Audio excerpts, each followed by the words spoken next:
Hello बच्चों लोग, क्या हाल है। तो आज हम लोग पढ़ने जा रहे हैं chemical equation and reaction, chemistry का पहला चैप्टर, वो भी वन शॉट, सिर्फ और सिर्फ आपके लिए, ताकि आप बोर्ड एग्जाम में बहुत ही अच्छी परफॉर्मेंस कर सकें। और इस चैप्टर को हम लोग आज कंप्लीट तरीके से खत्म करेंगे, पूरा का पूरा चैप्टर केवल एक बार में। तो शुरू करते हैं, ज्यादा टाइम बर्बाद ना करते हुए स्टार्ट करते हैं आपका चैप्टर। तो सबसे पहली बात बेटा, what is physical and chemical change.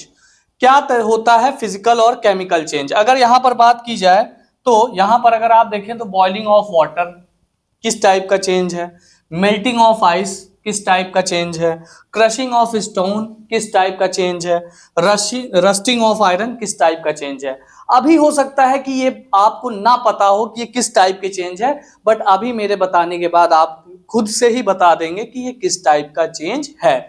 सबसे पहली बात आता है बेटा, चेंज क्या होता है। What is the change. आप कहते हो ना सर वो पहले जैसी नहीं रही, सर वो बदल चुकी है। बदलने का मतलब क्या, चेंज। चेंज क्या होता है, चेंज का मतलब बेटा बदलना।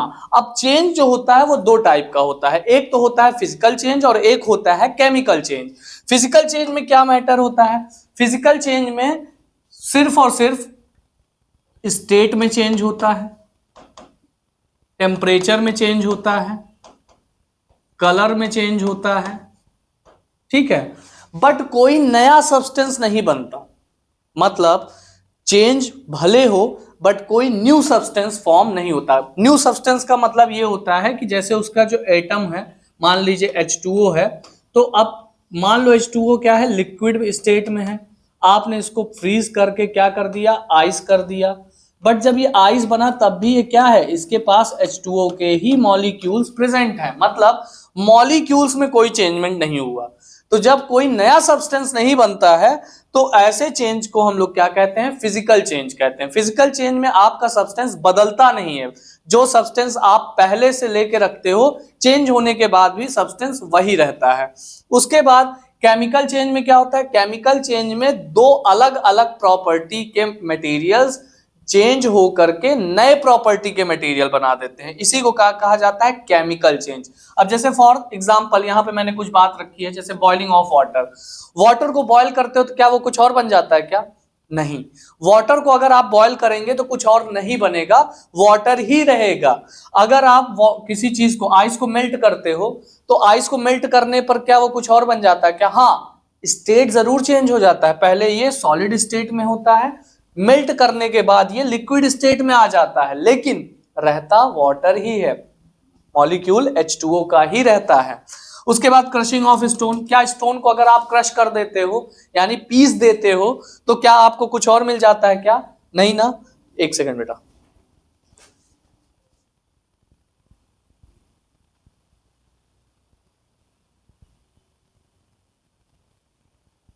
ओके।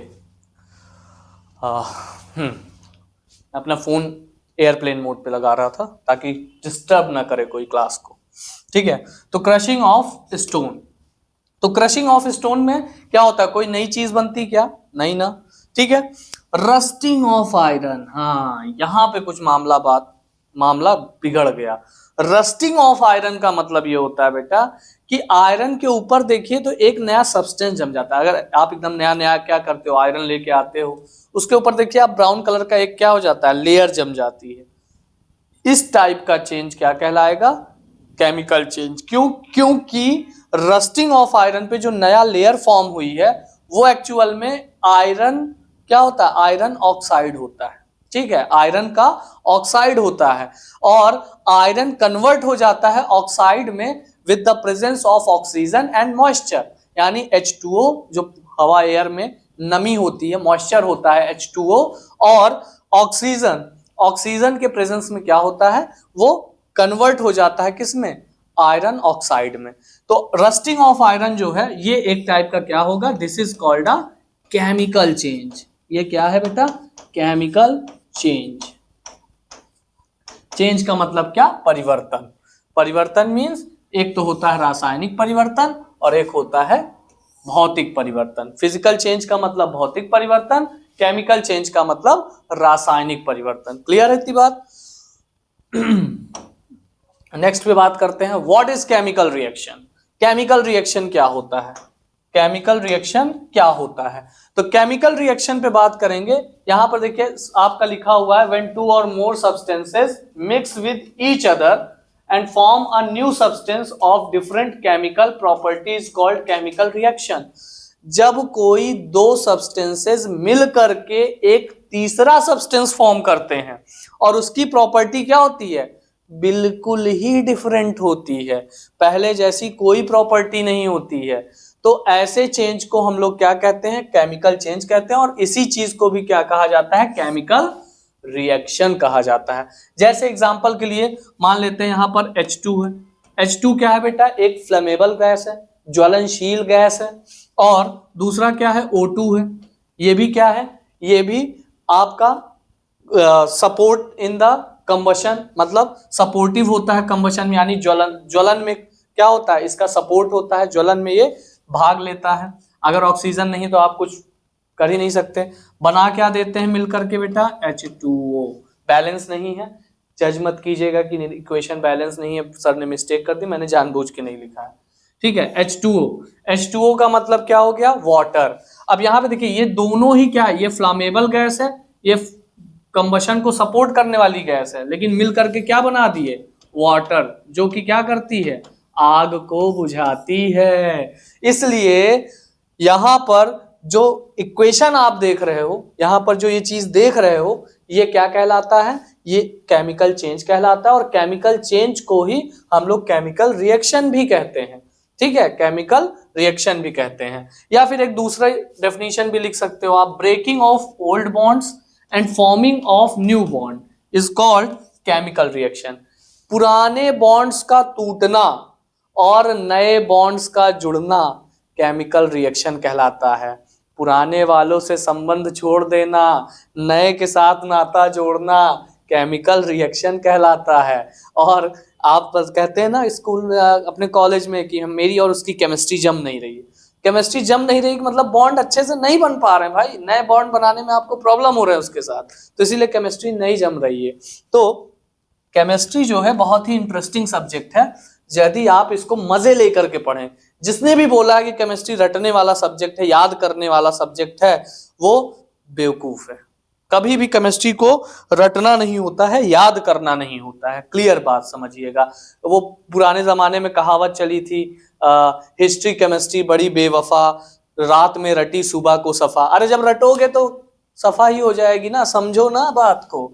तो कैसे समझेंगे, ब्रेकिंग ऑफ ओल्ड बॉन्ड। यार जब कोई चीज, अब यहाँ पे देखो जरा, यहाँ पे बात समझिएगा, ये आपका हाइड्रोजन है HH और यहाँ पर OO, ये दो नए बॉन्ड हैं, ये बॉन्ड टूटे, ये बॉन्ड टूटे और मिलकर के क्या बना लिए, यहाँ पर मिलकर बना लिए OH, ये क्या है H2O। यहाँ पर देखो ये दो बॉन्ड टूट गए पुराने वाले और दो नए बॉन्ड जुड़ गए। तो यहाँ पर जब दो नए बॉन्ड जुड़ गए तो इसका मतलब ये क्या हुआ, this is called a chemical reaction. For example जैसे देखिए NaOH plus HCl is equals to NaCl into H2 plus H2O, ये एक टाइप का क्या है, केमिकल रिएक्शन है, ठीक है। अब केमिकल रिएक्शन को कैसे रिप्रेजेंट करते हैं, कैरेक्टरिस्टिक ऑफ केमिकल रिएक्शन। अच्छा, केमिकल रिएक्शन को कैसे रिप्रेजेंट करते हैं शायद अगली स्लाइड में है, यहाँ पे अभी बात करते हैं characteristic of chemical reaction. Chemical reaction जब होगा तो आपको पता कैसे चलेगा कि यहाँ पर केमिकल रिएक्शन एक्चुअल में हो रहा है।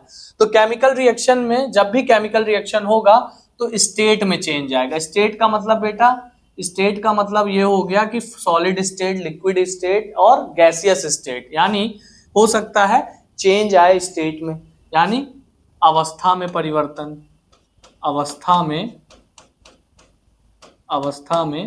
परिवर्तन, अवस्था में परिवर्तन, चेंज इन कलर, ठीक है, रंग में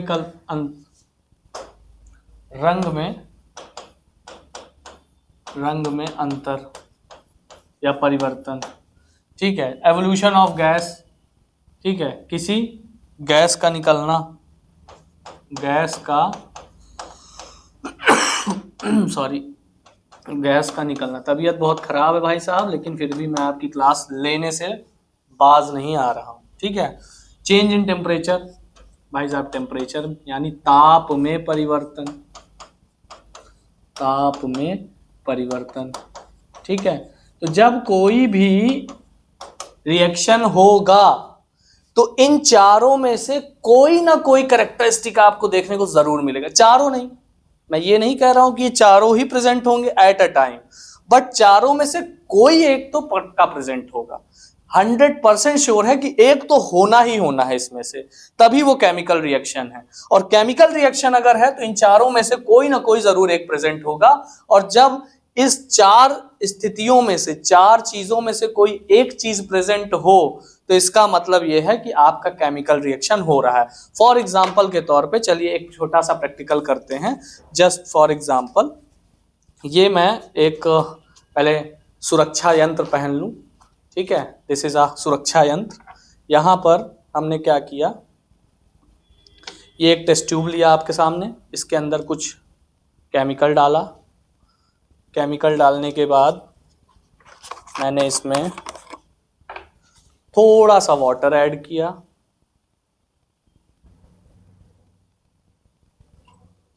ज़्यादा ऐड हो गया, कोई बात नहीं। उसके बाद ये मैंने इसको पकड़ लिया। अब मैं इसके अंदर एक केमिकल डालने जा रहा हूं। देखिए गैस एवोल्यूट हुई, गैस एवोल्यूट हुई। उसके बाद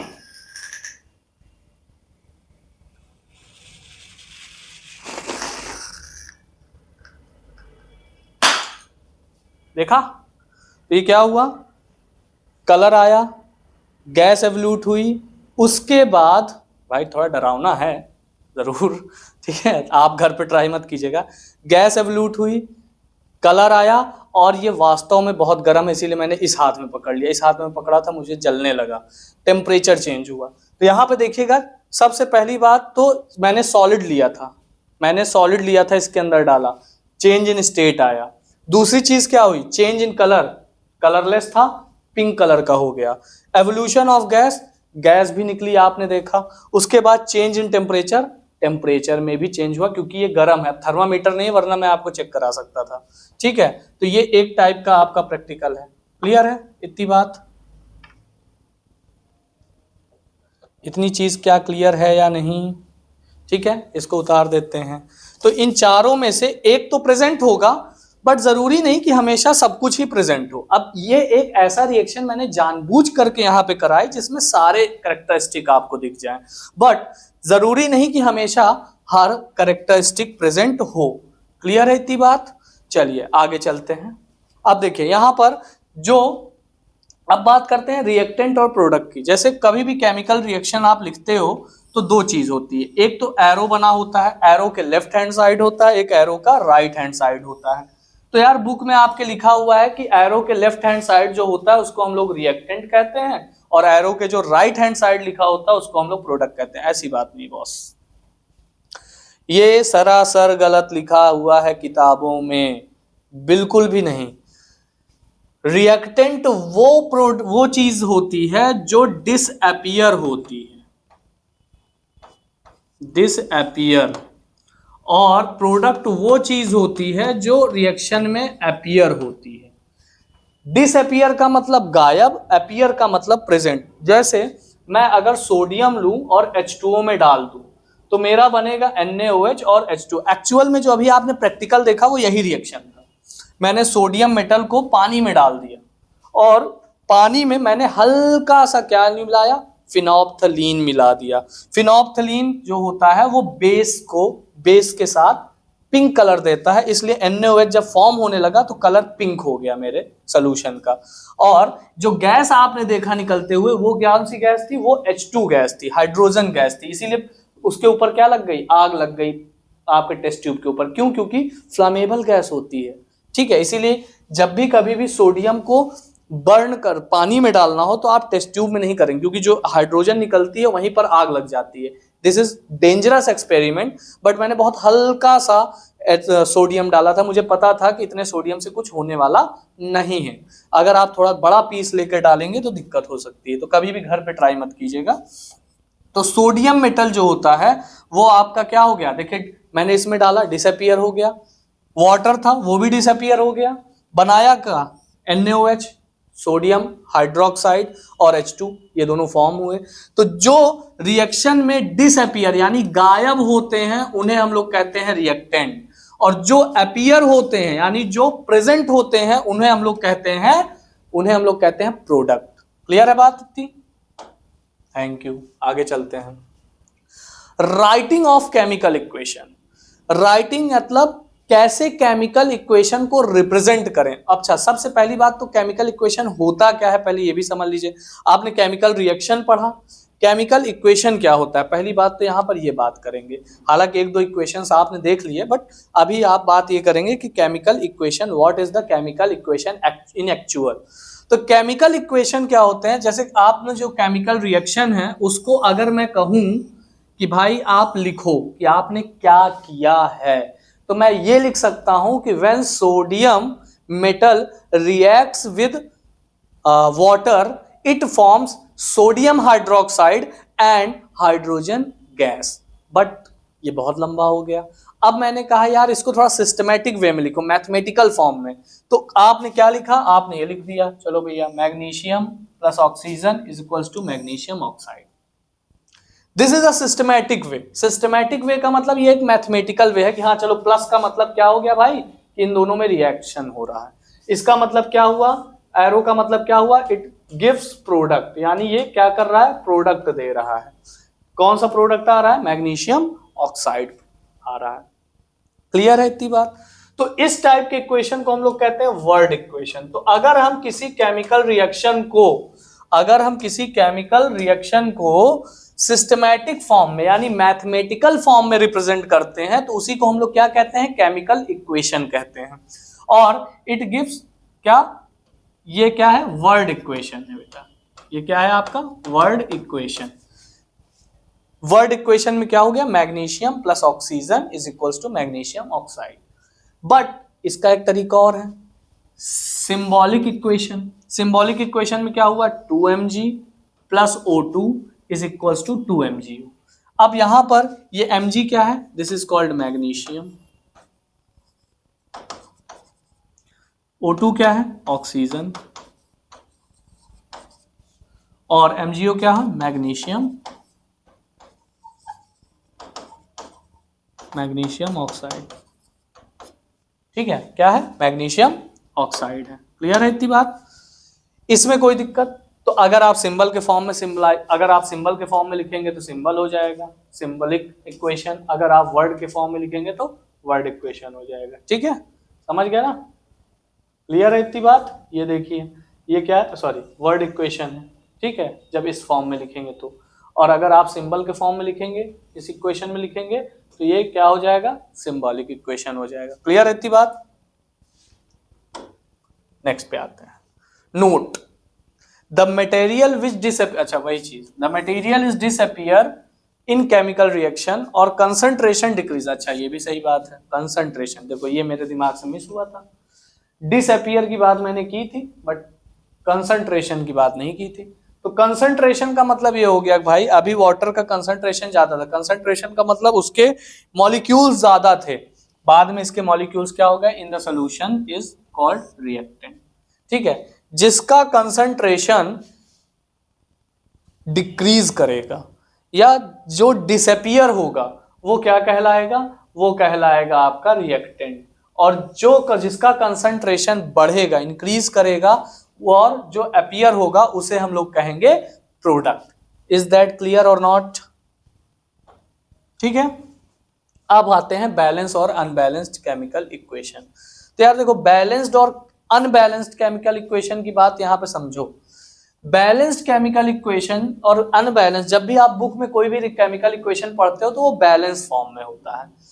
आप जरूरी नहीं, अगर आप वर्ड इक्वेशन लिख रहे हो तो आप उसको कैसे भी लिख लीजिए कि हाँ चलो ठीक है भाई, मैग्नीशियम और प्लस इसको ऑक्सीजन का मैंने रिएक्शन करवाया, मैग्नीशियम ऑक्साइड बन गया। बट अगर आप उसको सिंबॉलिक फॉर्म में लिख रहे हो, if you write the chemical equation in the symbolic form, then you should be a right in balanced form, तब आपको ये क्या करना पड़ेगा, बैलेंस्ड फॉर्म में लिखना पड़ेगा।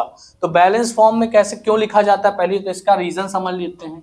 रीजन बिहाइंड दिस, रीजन ये है कि भैया केमिकल इक्वेशन में कंजर्वेशन ऑफ मास को फॉलो करता है। केमिकल इक्वेशन क्या करता है, केमिकल रिएक्शन क्या करता है, कंजर्वेशन ऑफ मास, यानी द्रव्यमान का संरक्षण सिद्धांत को फॉलो करता है। मतलब अगर कोई केमिकल इक्वेशन होता है तो मास का लॉस नहीं होता है, जितना मास इधर है उतना ही मास इधर होगा। मतलब रिएक्टेंट में जितना हमने मास डाला हुआ है उतना ही मास हमको प्रोडक्ट में भी मिलना चाहिए। ठीक है, मास का कंजर्वेशन होता है, तो इसको क्या कहते हैं, बैलेंस्ड केमिकल इक्वेशन। जैसे एग्जांपल के तौर पे मैंने यहां पर लिखा था ना, एक H2 plus O2 is equals to H2, ये लिखा मैंने एक रिएक्शन। अब यहां पर क्या हुआ, यहां पर क्या ये बैलेंस्ड है, नहीं है भाई। क्यों, क्योंकि इधर देखो 2 हाइड्रोजन, इधर 2 हाइड्रोजन, इधर 2 ऑक्सीजन, इधर ओनली 1 ऑक्सीजन। तो क्या ये कंजर्वेशन मास को फॉलो कर रहा है, भाई इधर ज्यादा ऑक्सीजन इधर कम है, कहां फॉलो कर रहा है। तो इसको आप क्या करोगे, this is called a unbalanced chemical equation. ये क्या है, ये अनबैलेंस्ड केमिकल इक्वेशन है। अब इसको बैलेंस करने के लिए क्या करना पड़ेगा, बैलेंस करने के लिए हमें तरीका सीखना पड़ेगा। तो देखिए आप कई तरीके यूज करते हैं, डिफरेंट डिफरेंट टाइप के तरीके होते हैं, बट मुझे सबसे अच्छा बेटा हिट एंड ट्रायल मेथड लगता है, मैं और उसी को फॉलो करता हूं। और मैं आपको एक ट्रिक देने जा रहा हूं, देखो मेथड ऑफ बैलेंसिंग। बैलेंसिंग में सबसे पहले आप क्या करोगे, जो मेटल्स हैं, जो मेटल है आपके केमिकल इक्वेशन में, सबसे पहले आप इसको बैलेंस करोगे, फिर आप बैलेंस करोगे नॉन मेटल को। नॉन मेटल को बैलेंस करने के बाद आप पुनः मेटल पे ध्यान दोगे, क्या मेटल अब डिसबैलेंस तो नहीं हो गया है। अगर वो डिसबैलेंस हो गया है तो फिर से आप उसको बैलेंस कीजिए, और अगर नहीं हुआ है तो आप सीधा चले आइए ऑक्सीजन को बैलेंस कीजिए, फिर हाइड्रोजन को बैलेंस कीजिए। जब आप इस तरीके से आते हो, जब आप इस तरीके से बैलेंसिंग करते हो, तो most of the cases 98% chemical equations आपके बैलेंस हो जाएंगे, ये मेरी गारंटी है। कुछ फंसा देंगे, कुछ दिक्कत करेंगे आपको। जैसे फॉर एग्जांपल के लिए यहाँ पे देखिए CO2 plus H2O C6H12O6 plus O2, मैं इसको यहाँ लिख लेता हूँ, CO2 plus H2O C6H12O6 plus O2। तो बेटा यहाँ पे कोई मेटल है, कोई मेटल नहीं है, ठीक है। नॉन मेटल है, बिल्कुल है सर, कार्बन है, ऑक्सीजन है, हाइड्रोजन है, सब नॉन ही मेटल तो है। तो सबसे पहले कार्बन को ही बैलेंस कर लेते हैं यार। यहाँ पे 6 कार्बन है, यहाँ पे 1 था तो 6 लगा दिया, क्लियर है।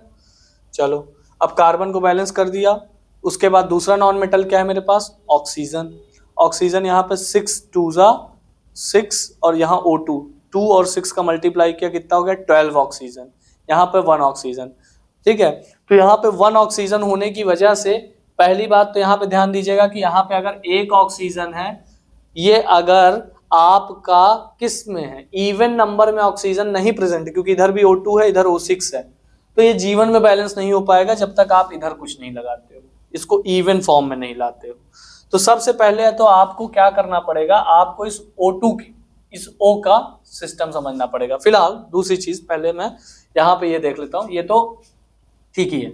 अब यहाँ पे जरा समझिएगा, 6 है, 6 इंटू O2 कितना हो गया बेटा, 12, और ये है 13, तो यहाँ 6 और 2, ये तो है ही, 6 2 कितना हो गया, 8, ठीक।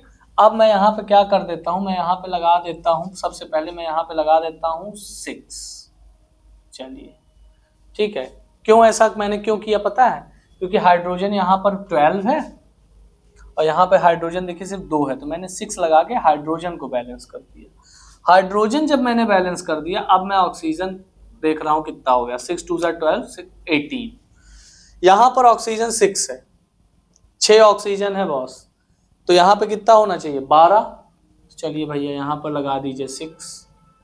Now the equation is balance. कैसे, पहले मैंने कार्बन को बैलेंस किया, फिर मैंने ऑक्सीजन पे ध्यान दिया, बट ऑक्सीजन जो है वो इस तरफ ऑड नंबर में था, इसलिए मुझे इवन करना था। तो अब यहाँ पे मुझे एक नंबर से तो मल्टीप्लाई करना ही था, तो मैं पहले जब यहाँ पर हाइड्रोजन भी जुड़ा है तो मैं ये क्यों ध्यान दूं कि इधर कितने हाइड्रोजन हैं, तो मैं उतने से ही मल्टीप्लाई, मैं यहाँ 2 से भी कर सकता था, 4 से भी कर सकता था, 6 से भी कर सकता था, बट मुझे हाइड्रोजन को भी तो बैलेंस करना था। तो हाइड्रोजन को बैलेंस करने के लिए मैंने इधर ध्यान दिया कि यहाँ 12 हाइड्रोजन है, तो यहाँ मैंने 6 से मल्टीप्लाई कर दिया। ठीक है, this is called a presence of mind. ये आपका प्रेजेंस ऑफ माइंड वर्क करना चाहिए एग्जाम में। ठीक है, तो ये हो गया बैलेंस। दूसरी बात समझते हैं, PbNO3 का होल ट्वाइस, यहाँ पे लिख लेता हूं मैं, PbNO3 का whole twice, PbONO2 plus O2। क्या कोई मेटल है? बिल्कुल है, लेड। चलिए, बैलेंस्ड है, कुछ करना ही नहीं है। नॉन मेटल की बात करते हैं, नाइट्रोजन। कितना नाइट्रोजन है बेटा? 2। यहां कितना नाइट्रोजन बेटा? 1। लो कर दिया बैलेंस नाइट्रोजन को, नाइट्रोजन बैलेंस हो गया। ऑक्सीजन कितना है? 3 2 6। यहाँ कितना है? 2 2 4, 2 6 और 1 7। फिर से देखो वही केस आ गया, यहाँ पर 1 है तो ये कभी जीवन में बैलेंस नहीं हो सकता, तो पहले इसमें 2 लगा दियो भैया। जब 2 लगा दोगे तो 2 ऑक्सीजन हो गया। अब 2 Pb हो गया, तो यार यहाँ भी 2 लगाना पड़ेगा क्योंकि लेड है ना। जब मैंने क्या कहा था, पहले जब आप कोई चीज में चेंज करो तो पहले फिर से आप मेटल पे वापस जाओ, क्या मेटल डिसबैलेंस तो नहीं हो रहा। जब मैंने यहाँ पर ऑक्सीजन को इवन करने के लिए 2 लगाया तो मेरा मेटल डिसबैलेंस हो गया। अब उसको बैलेंस करने के लिए मैंने यहाँ पे 2 लगा दिया। अब जब मैंने यहाँ 2 लगा दिया तो अब यहाँ पर N जो हो गया वो हो गया 4।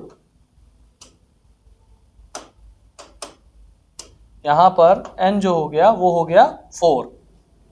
ठीक है, तो N अगर आपका 4 हो गया तो आप यहाँ पर फिर से क्या करोगे, यहाँ पर आप फिर से मिटार के यहाँ पर आप क्या लगा दोगे? 4 लगा दोगे।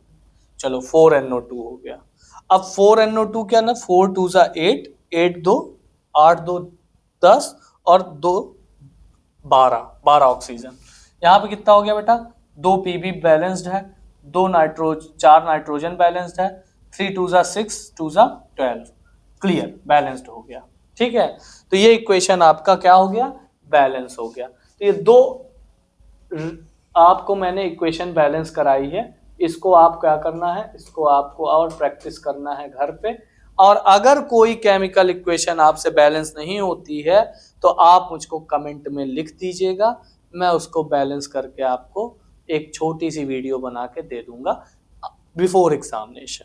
ठीक है, तो आप डाउट वाली चीजें आप कमेंट में खुलेआम लिख सकते हैं, नो प्रॉब्लम। मुझे इस चीज में डाउट है, मैं उस पर पर्टिकुलर एक वीडियो उस पर भी बना दूंगा, नो प्रॉब्लम। ठीक है, आगे चलते हैं। Type of chemical equation. Type of क्या मतलब? प्रकार। कितने प्रकार के केमिकल इक्वेशन होते हैं? तो पहला टाइप है बेटा आपका केमिकल इक्वेशन का, फर्स्ट टाइप है कॉम्बिनेशन और सिंथेसिस रिएक्शन। ठीक है, कॉम्बिनेशन का मतलब क्या होता है? संयोजन। तो इसको क्या कहते हैं? संयोजन अभिक्रिया। हिंदी में क्या बोलते हैं इसको? संयोजन अभिक्रिया। कॉम्बिनेशन का मतलब ये होता है कि when 2 or more reactant react with each other to form one single product। जब 2 या 2 से अधिक रिएक्टेंट एक दूसरे के साथ रिएक्ट करके एक प्रोडक्ट बना दें तो ऐसे रिएक्शन को हम लोग कॉम्बिनेशन रिएक्शन कहते हैं। तो ऐसे रिएक्शन को हम लोग क्या कहते हैं? केमिकल रिएक्शन कहते हैं। जैसे H2 + Cl2 2HCl। अच्छा, इसके लिए लाइट की जरूरत होती है। ठीक है, इसके लिए हल्की से लाइट की जरूरत होती है। अगर आप डायरेक्ट लाइट में नहीं रखना चाहिए, हल्का सा लाइट आप यहाँ पर दे सकते हो, मतलब सिर्फ उजाला हो। ठीक है, उजाला होगा तो आपका ये रिएक्शन कंप्लीट हो जाएगा। दूसरा 2H2 + O2 = 2H2। Hydrogen + oxygen = water. देखो, 2 रिएक्टेंट है मिलकर के एक प्रोडक्ट बनाया, 2 रिएक्टेंट है मिलकर के एक प्रोडक्ट बनाया। SO2 + O2 2SO3, 2 है मिलकर के एक प्रोडक्ट बनाया। NH3 + HCl NH4Cl, यानी अमोनिया और क्या मिला? अमोनिया मिला और हाइड्रोजन क्लोराइड मिला और क्या बना दिया, NH4Cl बना दिया। क्लियर है, समझ गए इतनी बात। तो यहां पर देखिए सब चीज सारी रिएक्शंस में क्या है, रिएक्टेंट की संख्या क्या है, 2 है, और प्रोडक्ट की संख्या क्या है, प्रोडक्ट की संख्या आपकी 1 है। ठीक है, प्रोडक्ट की संख्या क्या है, ओनली 1 है। तो जब 2 या 2 से ज्यादा रिएक्टेंट हो और प्रोडक्ट सिर्फ 1 हो तो ऐसे रिएक्शन को कॉम्बिनेशन रिएक्शन कहते हैं। ठीक है, अच्छा आगे चलते हैं, डीकंपोजिशन रिएक्शन और एनालिसिस रिएक्शन। डीकंपोजिशन का मतलब क्या होता है बेटा, तोड़ना। अभी तक हम लोग जोड़ रहे थे, अब हम लोग तोड़ेंगे, जब तक तोड़ेंगे नहीं तब तक छोड़ेंगे नहीं। ठीक है, माझी वाली बात है यहाँ पर। सबको एक एक जितने वीडियो को देख रहे हो केमिस्ट्री में पूरे में से पूरा करके आना है बस, और उसी दिन मेरी वीडियो सफल होगी जब आप केमिस्ट्री का एक एक चैप्टर पढ़ करके जब एग्जाम में जाओगे। जिन्होंने अभी तक कुछ भी नहीं पढ़ा है, सिर्फ ये वीडियोस देख करके अगर वो केमिस्ट्री के पेपर में लगभग 95% क्वेश्चन भी कर ले जाते हैं तो ये मेरी समझ लीजिए सफलता है इस वीडियो बनाने का। मुझे अंदर से जोश आएगा कि मैं और वीडियो बनाऊं आपके लिए। ठीक है, तो डीकंपोजिशन रिएक्शन और analysis reaction. Decomposition reaction, analysis reaction क्या होता है, the reaction in which a single compound breaks into 2 or more compounds, then the reaction is called decomposition reaction। अगर एक रिएक्टेंट 2 या 2 से ज्यादा प्रोडक्ट में बदल जाए, जब एक रिएक्टेंट 2 या 2 से ज्यादा प्रोडक्ट में बदल जाए तो ऐसे रिएक्शन को हम लोग क्या कहते हैं, this is called the decomposition reaction. यानी आपका ये डीकंपोजिशन का मतलब हो गया तोड़ना। ठीक है, समझ गया, इसका प्योर हिंदी नाम मुझे अभी याद नहीं है। ठीक है, तो डीकंपोजिशन रिएक्शन। अब डीकंपोजिशन देखो बेटा कई प्रकार के होते हैं। तो भाई तोड़ना तो कई तरीके से हो सकता है ना, आप हथौड़ा मार के भी हड्डी तोड़ सकते हो, आप पकड़ के मोड़ दो टूट जाए। ठीक है, आप गाड़ी चढ़ा दो टूट जाए, तो हड्डियां तोड़ना है या किसी को भी तोड़ना है, कुछ भी तोड़ना है, तोड़ने के कई प्रोसेस होते हैं। तो यहां पर भी डीकंपोजिशन रिएक्शन के कई प्रोसेस हैं। तो पहला प्रोसेस यह है थर्मल डीकंपोजिशन, मतलब टूटेगा तभी जब आप उसको हीट दोगे। अगर आप हीट एनर्जी नहीं दोगे तो वो नहीं टूटेगा। जैसे पहला एग्जांपल के लिए क्या है, CaCO3 is equals to CaOCO2। CaCO3 इसको क्या कहते हैं, कैल्शियम कार्बोनेट। ठीक है, इसको क्या बोलते हैं बेटा, कैल्शियम कार्बोनेट। जब इसको आप क्या करते हो, गर्म करते हो तो कैल्शियम ऑक्साइड बनता है और कार्बन डाइऑक्साइड गैस निकलती है। ठीक है, ये पहला रिएक्शन। देखो एक प्रोडक्ट एक रिएक्टेंट 2 प्रोडक्ट, तो ये क्या हो गया, डीकंपोजिशन। और कैसा डीकंपोजिशन है, थर्मल, क्योंकि यहां पे आपने क्या दिया है, हीट दिया है। दूसरा क्या होगा, अच्छा इसके जस्ट बाद आप समझिएगा, एक ये डीकंपोजिशन रिएक्शन का एग्जांपल नहीं है, ये सिर्फ एक आपको जानकारी के लिए है। कैल्शियम हाइड्रोक्साइड जो होता है ये तब हमको मिलता है जब हम CaO को, कैल्शियम ऑक्साइड को पानी में डाल देते हैं। कैल्शियम ऑक्साइड को जब हम लोग पानी में डाल देते हैं, अरे आपने वो देखा होगा ना, पेंट करते हुए घरों में चूना का पेंटिंग करवाई जाती है ना, तो पहले चूना खरीद के लाते हैं, उसको पानी में डाल देते हैं तो वो बॉयल करने लगता है, उबलने लगता है। फिर वो क्या फॉर्म कर लेता है, CaO को जब आप पानी में डालते हैं तो वो बना लेता है कैल्शियम हाइड्रोक्साइड, CaOH का होल ट्वाइस। फिर इस CaOH का होल ट्वाइस को क्या करते हैं, दीवार पर ऐसे पेंट कर देते हैं। दीवार पर पेंट करते वक्त उतनी चमक नहीं आती है, बाद में चमक आती। कैसे, क्योंकि CaOH का होल ट्वाइस कार्बन डाइऑक्साइड से क्या कर लेता है, रिएक्शन करता है, और रिएक्शन करके क्या बना देता है, CaCO3 प्लस H2O। और ये CaCO3 की वजह से ही क्या होती है, दीवार पर चमक आ जाती है, दीवार पर चमक आ जाती है। ठीक है, दीवार पर क्या होता है, चमक आ जाती है। क्लियर। अब एक भाई साहब थे, उन्होंने CaO को पानी में नहीं डाला, उन्होंने चूर चूर करके और पता नहीं कौन सा लिक्विड मिला के पेंट कर दिया। ठीक है, एक तो अब वो गए दूसरे दिन दूसरे के यहाँ देखे, कहे यार तुम्हारा पेंटवा बहुत चमक रहा है, हमारा ससुरा चमकता नहीं करता, ऐसा कैसे। तो भाई साहब ने केमिस्ट्री नहीं पढ़ी है, केमिस्ट्री पढ़े होते तो पानी में डाल के लगाते, और पानी में डाल के लगाते तो ससुरा बहुत चमकता। कोई दिक्कत नहीं थी। ठीक है, चलिए अगला है 2FeSO4। 2FeSO4 यहाँ भी आपने क्या किया, हीट का उपयोग किया। 2FeSO4 यानी इसको क्या कहते हैं, फेरस सल्फेट। ठीक है, ये क्या बना दिया, ferric oxide Fe2O3, ferric oxide, SO2 sulphur dioxide and SO3 sulphur try oxide. देखो 3 ऑक्सीजन तो ट्राई ऑक्साइड, 2 ऑक्सीजन तो डाई ऑक्साइड। तो यहाँ पर ये भी क्या है, एक टाइप का डीकम्पोजिशन है। और कैसा डीकम्पोजिशन है, थर्मल डीकम्पोजिशन है। यहाँ पर भी देखिए प्रोडक्ट एक है और सॉरी रिएक्टेंट एक है और प्रोडक्ट क्या है, देखिए 3 है, 3 प्रोडक्ट फॉर्म हो जा रहे हैं। तो एक रिएक्टेंट से जब 2 या 2 से अधिक प्रोडक्ट फॉर्म होते हैं तो ऐसे रिएक्शन को हम लोग क्या कहते हैं, डीकम्पोजिशन रिएक्शन कहते हैं। ठीक है, अगली बात समझते हैं 2PbNO3 lead nitrate. Lead nitrate को भी क्या किया, गरम किया। गरम करने पर क्या बन गया, 2PbO यानी lead oxide, NO2 nitrogen dioxide और O2 ऑक्सीजन। ठीक है, तो यहाँ भी एक प्रोडक्ट मिल करके किस में बदल गए, 3 में बदल गए। ये रिएक्शंस बहुत ही ध्यान दीजिएगा, ये रिएक्शंस याद नहीं करना है, सिर्फ समझना है। आप डिकम्पोजिशन में लिख डालिए, थर्मल डिकम्पोजिशन में कितने रिएक्शन हो सकते हैं, इसमें कैसे अलग अलग करके एक चार्ट बना करके पूरा एकदम 2-4 बार पढ़ेंगे तो आपको याद हो जाएगा। रटने की आवश्यकता नहीं है कि हिस्ट्री की तरह बैठ के रट रहे हो। ठीक है, उसके बाद दूसरा क्या होता है, दूसरा टाइप होता है आपका इलेक्ट्रिकल डिकम्पोजिशन। दूसरा टाइप क्या होता है बेटा आपका, इलेक्ट्रिकल डिकम्पोजिशन। इलेक्ट्रिकल डिकम्पोजिशन का मतलब ये होता है कि जब हम पानी में डाल करके किसी को क्या करते हैं, तोड़ते हैं, मतलब सॉरी इलेक्ट्रिसिटी की मदद से किसी को डिकम्पोज करते हैं, तोड़ते हैं। इसका एक शॉर्ट का वीडियो मैंने डाला है कि हाइड्रोजन, पानी से हाइड्रोजन और ऑक्सीजन को कैसे अलग करें, पूरा इलेक्ट्रोलिसिस दिखाया है मैंने उस शॉर्ट की वीडियो में। और एक लॉन्ग वीडियो भी डाला है जो मैंने बच्चों के साथ क्लास में किया है, अगर आप उसको देखेंगे।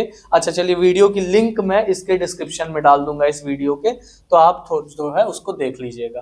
तो 2H2O किसमें बदल गया, H2O2। अब इसमें क्या होता है, देखो ऐसे हमने क्या किया, एक बीकर लिया, बीकर में हमने 2 क्या करते हैं, इलेक्ट्रोड डाल देते हैं। इसको क्या करते हैं, बैटरी से कनेक्ट कर देते हैं, एक पॉजिटिव और एक निगेटिव। जिसको पॉजिटिव से कनेक्ट किया उसको बोला एनोड, जिसको निगेटिव से कनेक्ट किया उसको बोला कैथोड। अब इसमें क्या भर दिया, पानी भर दिया। पानी भरने के बाद क्या होगा, थोड़ी देर में हाइड्रोजन क्या होगा, H2O से H2O जो है वो बदल जाएगा किसमें, H+ और OH- में। ठीक है, तो H+ क्या हो जाएगा, H+ आपका बदल जाएगा तो H+ मिल करके क्या बन जाएंगे, H2 गैस बन जाएंगे। ठीक है, OH + OH मिल करके क्या बन जाएंगे, OH-, ये मिल करके बना देंगे H2O + O। फिर इसमें से जो एक ऑक्सीजन निकला वो O + वो O मिल करके क्या बना देगा, O2। ठीक है, अब ये क्योंकि पॉजिटिव चार्ज है, एक इधर डिकम्पोज होगा कैथोड की तरफ, तो कैथोड पर क्या निकलेगा, हाइड्रोजन गैस, और एनोड पर क्या निकलेगा, ऑक्सीजन गैस। ठीक है, इस टाइप की डिकम्पोजिशन को क्या कहा जाता है, इलेक्ट्रिकल डिकम्पोजिशन कहा जाता है। ये एक सिंपल सा प्रोसेस है, आप इसको घर पे भी कर सकते हैं, कोई डेंजरस नहीं है, और मैंने ये करके दिखाया भी है क्लास में बच्चों को, नो प्रॉब्लम।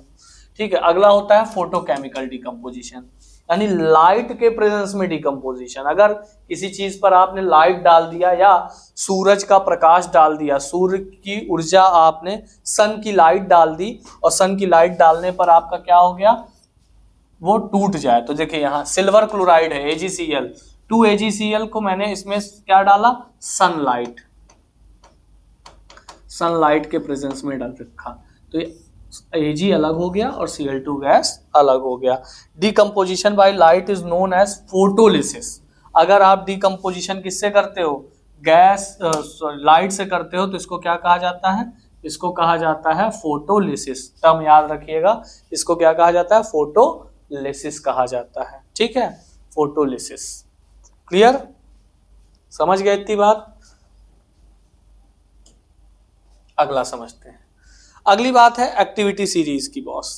एक्टिविटी सीरीज का मतलब ये होता है कि हमने एक चार्ट बनाया और उसमें सबसे ऊपर उन मेटल्स को रखा जो सबसे ज्यादा रिएक्टिव है, फिर उसके नीचे उससे कम रिएक्टिव, उससे नीचे उससे कम रिएक्टिव, उससे नीचे उससे कम रिएक्टिव। तो जो सबसे ज्यादा रिएक्टिव है वो ऊपर साइड में है, जो सबसे लीस्ट रिएक्टिव है वो सबसे नीचे है। रिएक्टिव का मतलब क्या? एग्रेसिव, सबके साथ रिएक्शन करने के लिए तैयार है। ठीक है, आपके मित्र यारों में होते हैं ना कि किसी के साथ भी रिश्ता बनाने के लिए तैयार रहते हैं, सोना मोना चिंकी पिंकी कोई भी मिल जाए। लेकिन कुछ ऐसे होते हैं न्यूट्रल, नहीं भैया हमको पढ़ना है, हमको आईएएस बनना है, हमको कोई मतलब नहीं इन सब चीजों से। This is called less reactive people. Less reactive मतलब वो किसी के साथ रिएक्शन करने के लिए अभी रेडी नहीं है। तो हमने एक सीरीज बनाई है जिसमें, और ये सीरीज स्पेशली फॉर मेटल्स, ये किसके लिए है? मेटल के लिए है। अच्छा, नॉन मेटल के लिए भी सीरीज होती है बट उसकी जरूरत हमें अभी नहीं है। तो मेटल के साथ ये सीरीज बनी हुई है, और इस मेटल के साथ सीरीज में सबसे पहले आता है पोटेशियम। ये भाई साहब सबसे ज्यादा रिएक्टिव है, ये सबके साथ रिएक्शन करने के लिए तैयार है। दूसरा है सोडियम, तीसरा है कैल्शियम, चौथा है मैग्नीशियम, फिर aluminium, carbon, zinc, iron, lead, hydrogen, copper, mercury, silver, gold, platinum. Sorry. ये आपका क्या है? वर्ड में लिखा हुआ है, इधर इसका सिंबल है। अब आपको लग रहा होगा हाथ पांव फूल रहे होंगे, याद कैसे करें?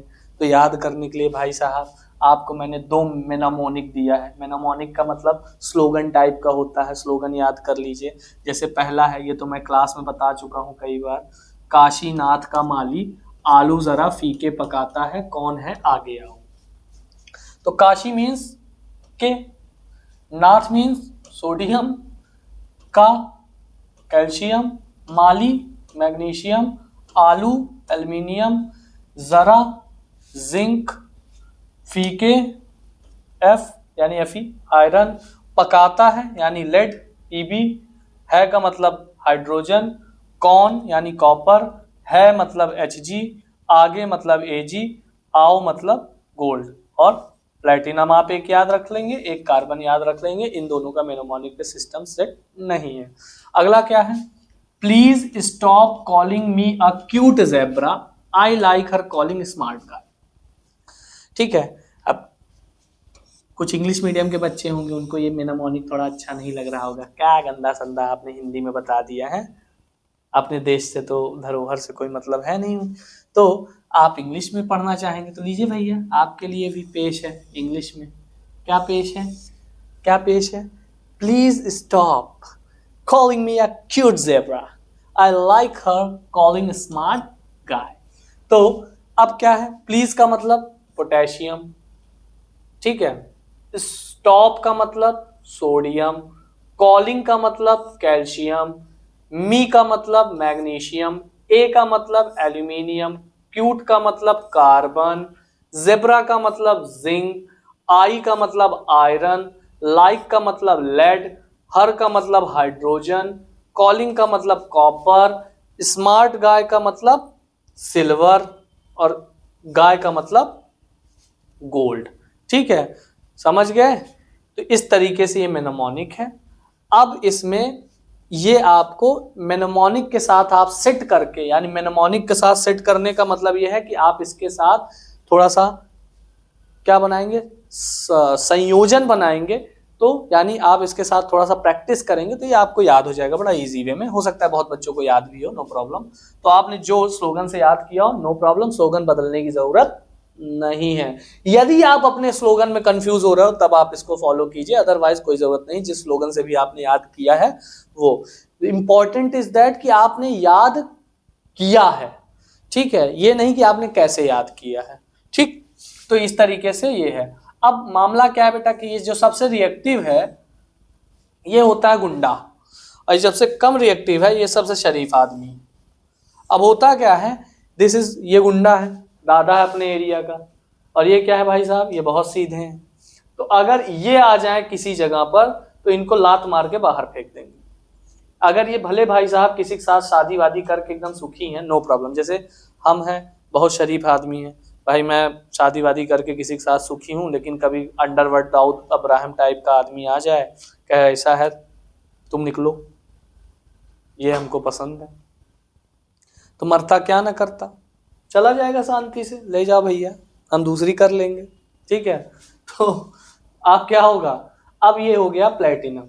अब ये तुम्हारा क्या है, प्लेटिनम। ये सीधा साधा आदमी, ये पोटेशियम है। अगर ये आ जाए इनके पास और ये किसी के साथ बढ़िया अटैच हैं और ये कहें कि नहीं भैया हट जाओ तुम, हम इसके साथ अटैचमेंट करेंगे, तो ये क्या होगा, शांति से चले जाएंगे। तो रिएक्टिविटी सीरीज यानी एक्टिविटी सीरीज का मतलब ये है कि जो एलिमेंट जिस एलिमेंट के ऊपर है, मतलब जैसे कार्बन जिंक के ऊपर है तो कार्बन जिंक को डिस्प्लेस कर सकता है, हटा सकता है। एल्यूमिनियम कार्बन को हटा सकता है, मैग्नीशियम एल्यूमिनियम को हटा सकता है। अच्छा, मैग्नीशियम एल्यूमिनियम के साथ साथ कार्बन को, जिंक को, Fe को, मतलब जो नीचे वाले हैं उनको सबको हटाया जा सकता है। ठीक है, तो इस तरीके से एक और रिएक्शन, एक और टाइप की रिएक्शन आती है जिसको कहते हैं डिस्प्लेसमेंट रिएक्शन। डिस्प्लेसमेंट रिएक्शन को भी हम लोग थोड़ा सा प्रैक्टिकल वे में देख लेते हैं। 2 मिनट रुकिएगा।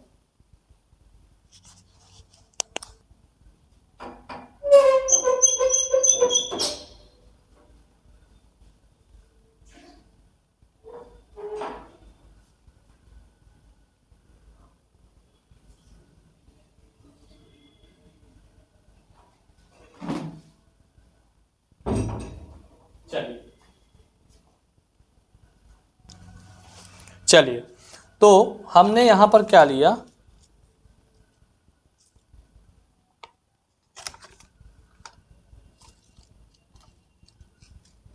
हमने यहां पर थोड़ा सा लिया कॉपर सल्फेट, यहां पे डाला पानी।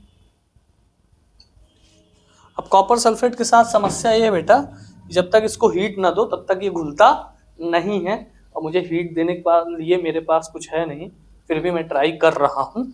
ठीक है, तब तक हम लोग बात करते रहते हैं, इसको मैं घोलता रहूंगा।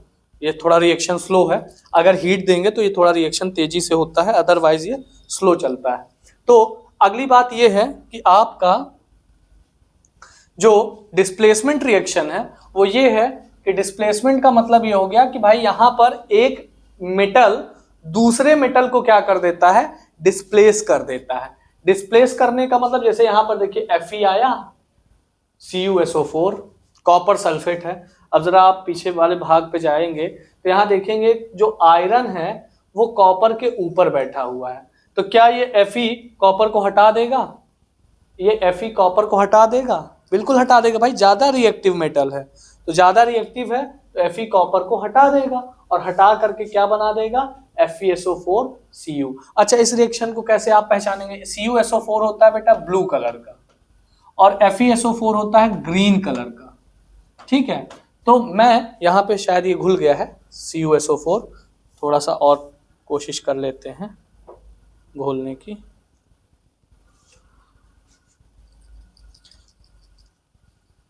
अब ये मेरे पास कुछ आयरन के पीसेस हैं, इसको मैंने इसके अंदर डाल दिया। ठीक, और इसको डाल करके मैं इसको साइड में रख दे रहा हूँ, क्योंकि ये रिएक्शन थोड़ा सा स्लो है, लिटिल बिट स्लो चलेगी, क्योंकि ये थोड़ा सा टाइम लेती है। तब तक हम पढ़ते रहते हैं, जैसे इसका कलर चेंज होता है, ग्रीनिश कलर का होता है, मैं आपको दिखा दूंगा। ठीक है, तो इसको मैं साइड में रख देता हूँ, क्लास के लास्ट में दिखा दूंगा। ठीक है, तो ये आपका CuSO4 हो गया, यानी कॉपर हो गया। क्लियर है इतनी बात। अब यहाँ पर दूसरा रिएक्शन क्या है, Zn प्लस CuSO4। अब जरा पीछे आ जाइए, देखिए क्या Zn भी, जिंक भी क्या कॉपर से ऊपर है, हाँ बिल्कुल है सर। तो जिंक भी क्या करेगा, कॉपर को हटा देगा, जिंक भी कॉपर को क्या कर देगा, डिस्प्लेस कर देगा, और क्या बना लेगा, ZnSO4 plus copper. Pb plus CuCl2, PbCl2 plus Cu। PbCl2 का मतलब लेड प्लस कॉपर क्लोराइड, और कॉपर क्लोराइड क्या करेगा, PbCl2 को हटा करके कॉपर को अलग कर देगा। ठीक है, तो ये हो जाएगा। उसके बाद दूसरा अगला प्रकार आता है double displacement reaction. What is double displacement reaction, what is double displacement reaction. तो डबल डिस्प्लेसमेंट रिएक्शन क्या कहलाता है। अब डबल डिस्प्लेसमेंट रिएक्शन में बेटा ये होता है कि एक्चुअल में जो दो कंपोनेंट, जैसे Na2SO4 BaCl2, इसको कहते हैं sodium sulphate, this is called sodium sulphate, sodium sulphate. और ये क्या है, बैरियम क्लोराइड, बैरियम क्लोराइड। ये क्या बना दिया, यहां देखो Cl2 आया, सल्फर को डिस्प्लेस कर दिया, क्लोरीन ने क्या कर दिया, सल्फर को, या सल्फर ने क्लोरीन को कह सकते हो, तो डिस्प्लेस कर दिया। तो Na ने Ba के हटा करके, अब देखो यहाँ पे मैं ओरिजिनल मामला बताता हूँ। सोडियम क्या है, ज्यादा रिएक्टिव है बैरियम से, तो सोडियम ने बैरियम को हटा करके खुद इसके साथ जोड़ लिया, और बैरियम आकर के किसके पास आ गया, सल्फेट के पास। तो देखो एक डिस्प्लेसमेंट तो यहां हो रहा है और दूसरा डिस्प्लेसमेंट यहां हो रहा है, यानी ये यहां से यहां जा रहा है और ये यहां से यहां आ जा रहा है, दोनों डिस्प्लेस हो रहे हैं। तो इसको कहते हैं बेटा डबल डिस्प्लेसमेंट, सोडियम क्लोराइड और बैरियम सल्फेट। क्लियर है। अब ये भी दो टाइप का होता है, एक होता है प्रेसिपिटेशन रिएक्शन, ठीक है। प्रेसिपिटेशन रिएक्शन का मतलब क्या होता है, प्रेसिपिटेट यानी इनसोल्यूबल सब्सटेंस बन जाए। जैसे दो लिक्विड को आप मिक्स कीजिए किसी चीज में जो कि मिसिबल लिक्विड हो, तो टोटली क्या हो, मिल चुके हो एक दूसरे से और बिल्कुल ट्रांसपेरेंट हो, बट जब उनको आपने मिलाया तो वहां पर एक नया सब्सटेंस फॉर्म हुआ जो कि क्या है, नया सब्सटेंस फॉर्म हुआ जो कि क्या है, एक इमिसिबल यानी प्रेसिपिटेट दे दिया। प्रेसिपिटेट का मतलब जो कि उसको बिल्कुल भी उसमें मिक्स नहीं है। जैसे ये होता क्या है, जैसे ये आपने लिया, इसके अंदर आपने लिया तो यहाँ पर ऐसे कागज की तरह ऐसे ऐसे ऐसे ऐसे ऐसे काई की तरह जम जाता है, जो कि इस लिक्विड में मिक्स नहीं होता है।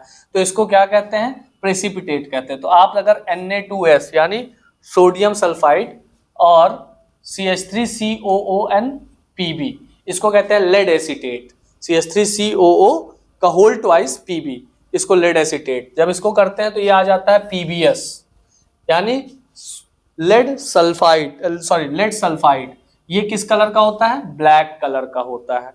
और ये जो प्रेसिपिटेट आया ना, ये कैसे हो जाएगा, ये एकदम ऐसे ब्लैक ब्लैक हो जाएगा, ऐसे ऐसे ऐसे ऐसे ऐसे इसमें ऐसे घूम गुच गुच करके इसी में रहेगा, ठीक है, ब्लैक कलर का।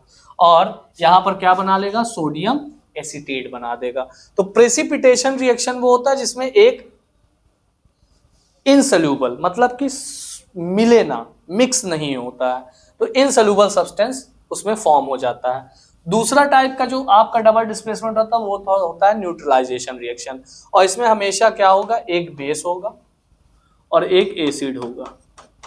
जब एक बेस और एक एसिड को मिलाएंगे तो इस टाइप का रिएक्शन क्या कहलाता है, न्यूट्रलाइजेशन रिएक्शन।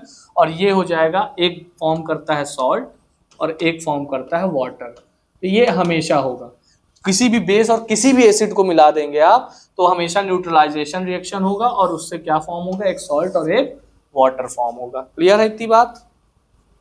चलिए आगे समझते हैं।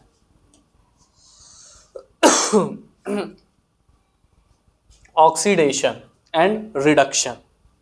ऑक्सीडेशन क्या होता है, रिडक्शन क्या होता है, ये भी एक अभिक्रिया यानी रिएक्शन के प्रकार हैं, रिएक्शन का एक टाइप है।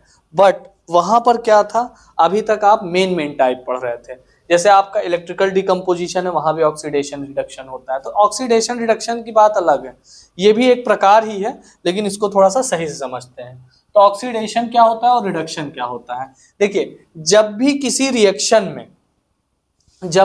रिएक्शन में ऑक्सीजन ऐड हो जाए या फिर हाइड्रोजन निकल जाए, ठीक है, हाइड्रोजन को रिड्यूस कर दिया जाए, निकल जाए, तो एडिशन ऑफ ऑक्सीजन और removal of hydrogen, oxygen add हो या फिर हाइड्रोजन रिमूव हो, और या फिर एक और loss of electron is oxidation.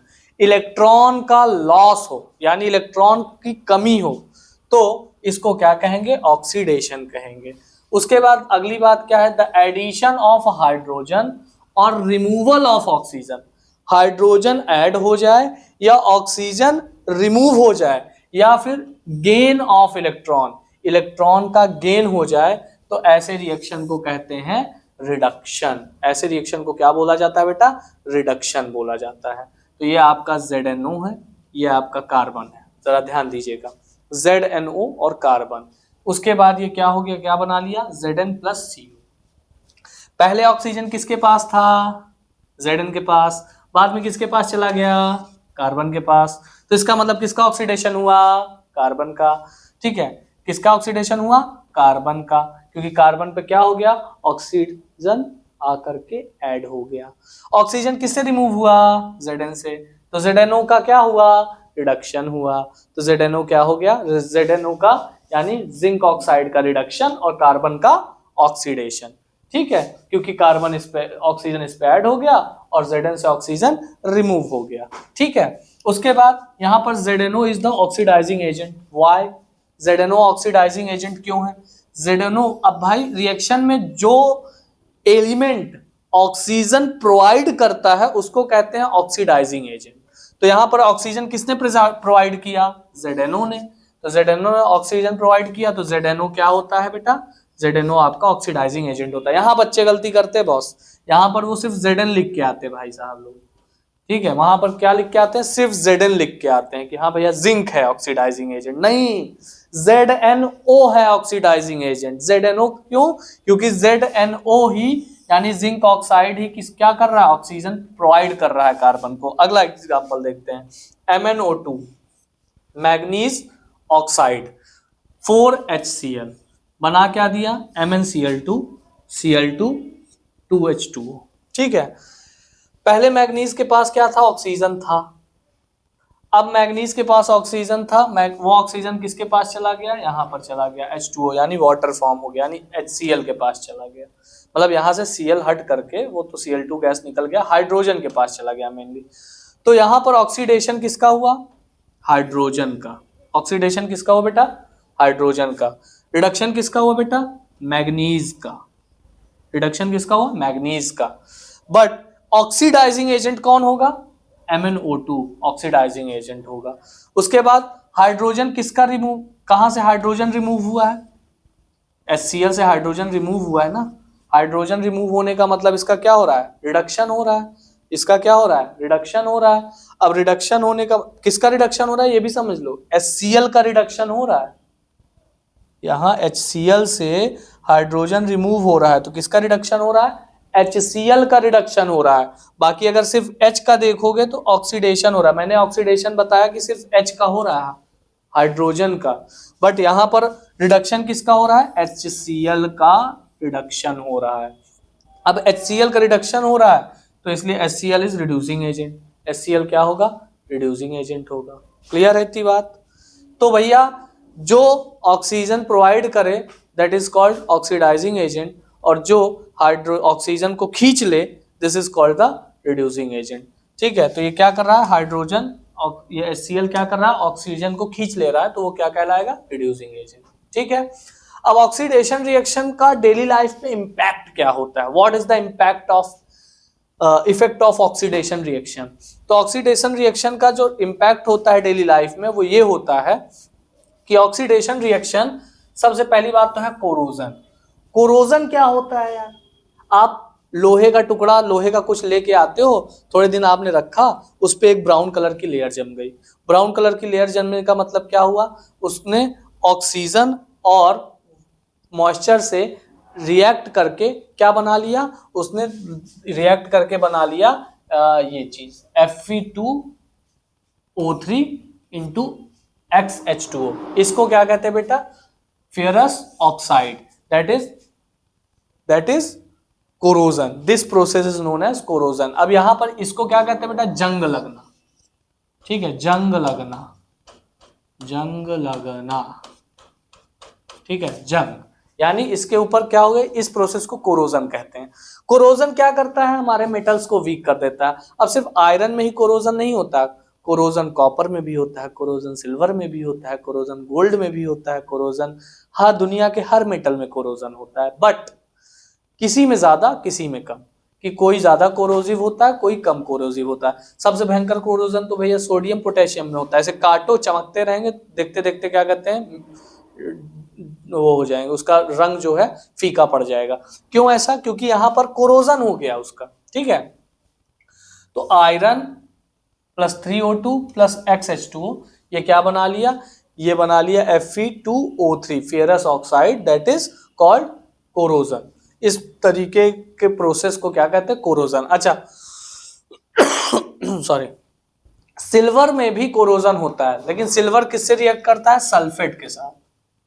Sulphur के साथ। और सिल्वर सल्फाइड बनता है जो कि किस कलर का होता है बेटा, ब्लैक कलर का। आप देखते हो ना चांदी कुछ दिन बाद काली पड़ जाती है। अरे आपके घर में मम्मी या सिस्टर या कोई भी होगा जो पायल पहनता होगा, तो उसकी पायल पे आप ध्यान दीजिएगा, नया नया लेके आएगा तो बहुत चमकता रहेगा, और फिर कुछ दिन बाद वो क्या हो जाता है, ब्लैक पड़ जाता है। तो ये ब्लैक कलर का क्या होता है, वो सिल्वर सल्फाइड होता है, वो भी क्या होता है, कोरोजन ही होता है। तो कोरोजन से सबसे पहली बात तो हमारे मेटल्स की चमक धमक कम हो जाती है। दूसरी चीज, हमारे मेटल्स की चमक धमक कम होने के साथ साथ कोरोजन हमारे मेटल्स को वीक करता है, ठीक है, और उसका मास धीरे धीरे कम होता चला जाता है। तो corrosion weakens the metal so to prevent from, मतलब कोरोजन हमारे मेटल्स को क्या करता है, वीक करता है। इसलिए इससे बचने के लिए हम कुछ तरीके करते हैं। तो क्या करते हैं, नंबर 1 पेंटिंग। भैया लोहे के ऊपर हमने एक पेंट कर दिया, जिससे वो क्या हो गया, अब ये लोहा है, ठीक है, इसके ऊपर हमने क्या कर दिया, एक लेयर पेंट का ऐसे चढ़ा दिया। अब वो क्या करेगा ना, बाहर के ऑक्सीजन से या मॉइस्चर से कनेक्ट ही नहीं हो पाएगा, तो उसका कोरोजन होगा कैसे, रिएक्शन कर ही नहीं पाएगा। तो हमने एक लेयर पेंट का चढ़ा दिया। दूसरा क्या है, एलॉय मेकिंग। एलॉय मेकिंग का मतलब कुछ ऐसे एलिमेंट्स, कुछ ऐसे अलग अलग टाइप के मेटल्स उसमें मिक्स कर दिए, जिससे क्या बन गया, एक नए टाइप का मेटल बन गया, और उसे क्या कहेंगे, एलॉय कहेंगे। तीसरा क्या हो गया, इलेक्ट्रोप्लेटिंग। इलेक्ट्रोप्लेटिंग क्या हो गई, इलेक्ट्रोप्लेटिंग का मतलब होता है कि हम कम रिएक्टिव मेटल को ज्यादा रिएक्टिव मेटल के ऊपर चढ़ा दें। और ये इलेक्ट्रोप्लेटिंग का भी मैंने क्या किया है, आपका शॉर्ट में वीडियो डाला है कि कैसे इलेक्ट्रोप्लेटिंग होती है। और उसमें उसका जो क्या कहते हैं, वो होगा क्या बोलते हैं यार उसको, जो इस वीडियो के ऊपर लिखा होता है, तो उसमें लिखा होगा कि आयरन पर कैसे चढ़ाएं कॉपर की लेयर। तो मैंने आयरन पर कॉपर की लेयर चढ़ा के दिखाई है, ठीक है। तो ये भी आपका शॉर्ट में वीडियो है, आप कहेंगे तो मैं इसको दिखा सकता हूं आपको। एक सेकंड रुकिएगा, यहीं पे आपको दिखा ही देता हूं मैं, ज्यादा बेटर है।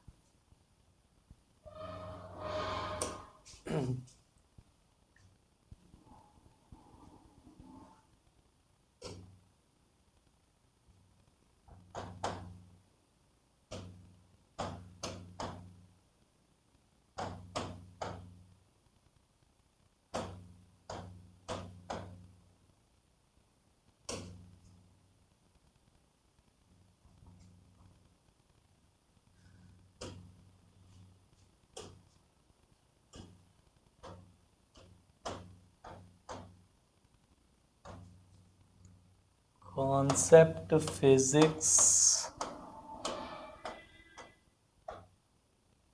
बाय मयंक पांडे, ठीक है। अब जरा समझिए, यहाँ पे इसको खोल लेते हैं। शॉर्ट्स की वीडियो आपको दिखा दूं, चलिए शॉर्ट्स की दिखा देता हूँ। ये देखिए आयरन पे कॉपर की लेयर कैसे आ गई।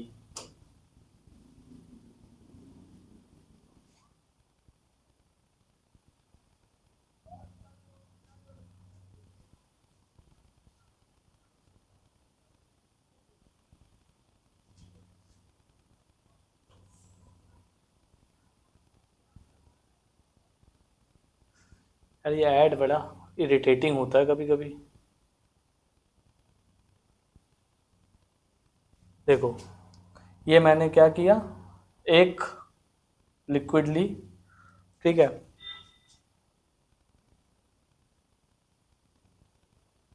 ये मैंने वाटर लिया, इसमें मैंने डाला कॉपर सल्फेट का सॉल्यूशन। कॉपर सल्फेट के सॉल्यूशन को मैंने खूब अच्छे से मिक्स कर लिया, ठीक है। कॉपर सल्फेट के सॉल्यूशन को मिक्स करने के बाद ये ब्लू कलर का हो गया। ब्लू करने के बाद मैंने 2 इलेक्ट्रोड लिए, एक पे लिया मैंने आयरन का नेल और एक पे लिया मैंने कॉपर, ठीक है। आयरन का नेल लिया और दूसरे पे लिया कॉपर। कॉपर लेने के बाद मैंने इसको बैटरी से कनेक्ट किया। अच्छा, कॉपर को मैं, जिसका आपको इलेक्ट्रोप्लेटिंग करना होता है उसको आप जोड़ते हैं निगेटिव टर्मिनल से, और जिस पे करना होता है उसको आप जोड़ते हैं पॉजिटिव टर्मिनल से। उसके बाद देखिए यहाँ पर मैंने जब ये निकाला तो यहाँ पर ये कॉपर थोड़ी सी गल करके इस आयरन नेल पर आकर के चिपक गई थी। तो इसका मतलब इलेक्ट्रोप्लेटिंग का तरीका क्या होता है? इलेक्ट्रोप्लेटिंग का तरीका इस तरीके से होता है। क्लियर है इतनी बात? ठीक है, समझ गए आप? तो इलेक्ट्रोप्लेटिंग करके क्या करना पड़ता है? ज्यादा रिएक्टिव मेटल पर कम रिएक्टिव मेटल की एक प्लेटिंग कर देनी पड़ती है। उसके बाद अगला क्या है? गैल्वेनाइजेशन। गैल्वेनाइजेशन क्या होता है बेटा? अगर आप किसी अन्य मेटल की परत किसी मेटल पर चढ़ाते हो तो उसको कहते हैं इलेक्ट्रोप्लेटिंग। बट अगर आप सिर्फ और सिर्फ किसकी?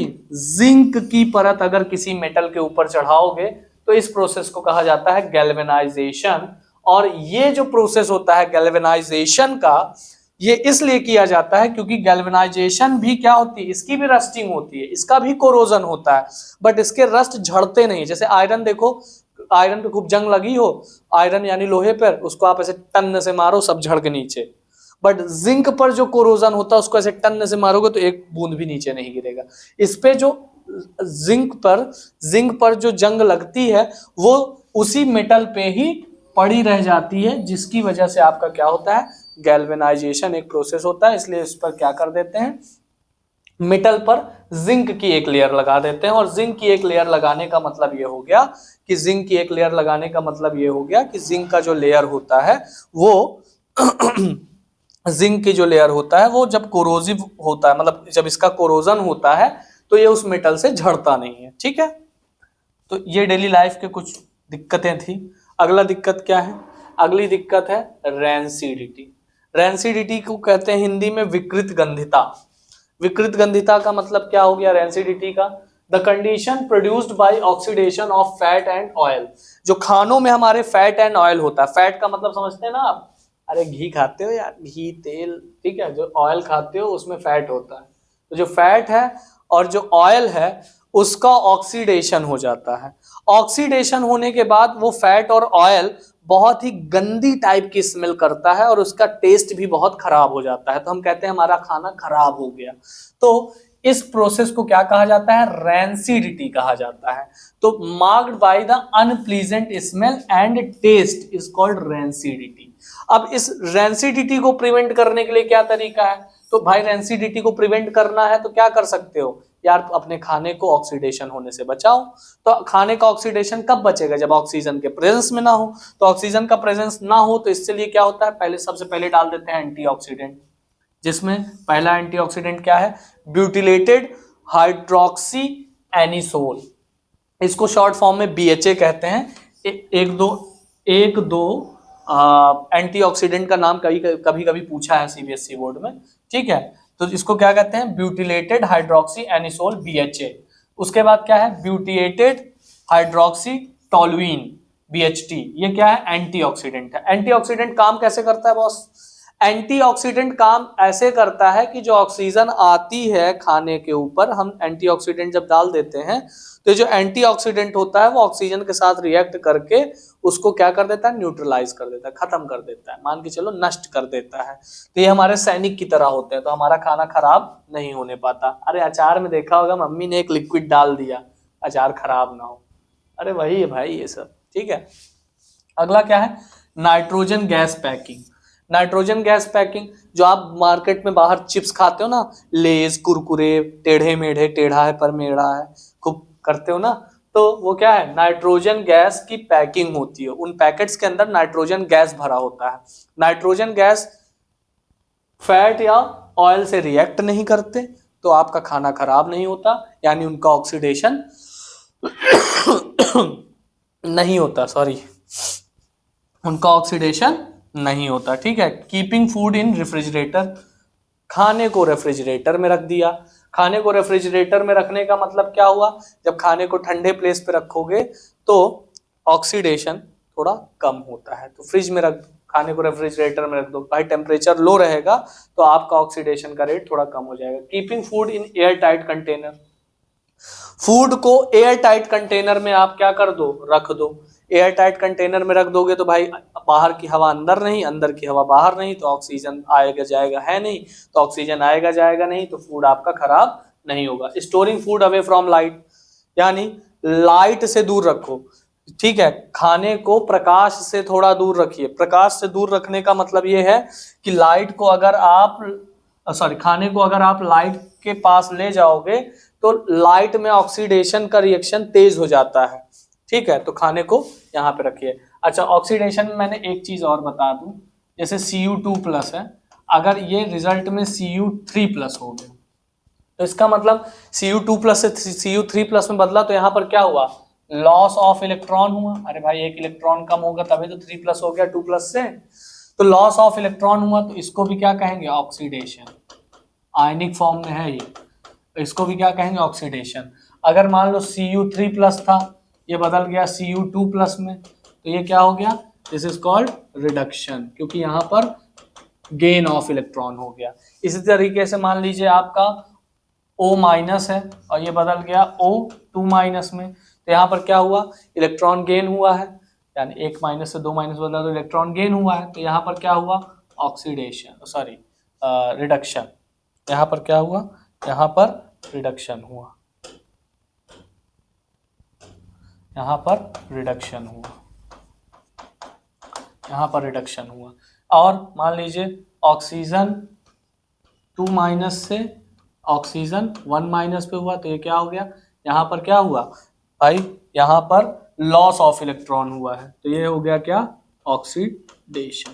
तो यहाँ पर ये भी समझिएगा कि अगर पॉजिटिव चार्ज बढ़ जाए या निगेटिव चार्ज कम हो जाए तो ऑक्सीडेशन, पॉजिटिव चार्ज कम हो जाए या निगेटिव चार्ज बढ़ जाए तो रिडक्शन। क्लियर है? ठीक, thank you for the class, see you in next class. और साथ ही साथ इसको भी मत भूलिएगा, ठीक है? तो आराम से आप सबको देखिए और फाइनली हम आगे बढ़ते हैं नेक्स्ट क्लास के लिए। बहुत बहुत धन्यवाद, बहुत बहुत थैंक यू आप इस सेशन को पूरा देखने के लिए, और वादा करता हूं कि बोर्ड में आपको बड़ा मजा आएगा ये सारे सेशन कंप्लीट करने के बाद। Thank you very much. Okay.